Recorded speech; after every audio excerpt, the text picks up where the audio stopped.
So, itong carbon capture and utilization or use, ginagamit pala ito sa jet fuel, sa semento, sa building insulation. Ang dami palang pinagagamitan nito.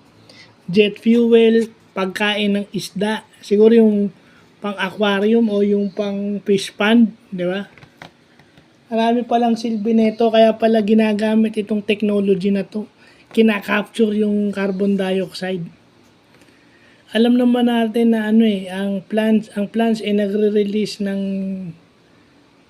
oxygen at tumatanggap ng carbon dioxide. Pero hindi natin alam na ito palang mga nakikitang ginagamit sa araw-araw natin pamumuhay, carbon dioxide din pala ang ginagamit.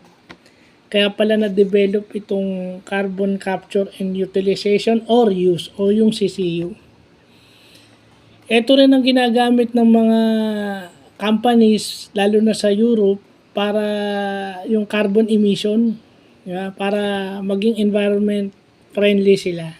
So, yun yung ginagamit niya sa European Trade Commission.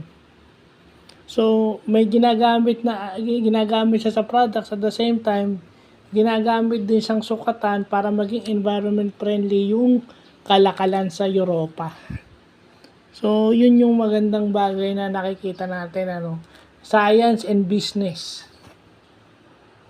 Kasi yung business, paggawa ng products yun, innovation. Pero ito, may science principle na involved dito.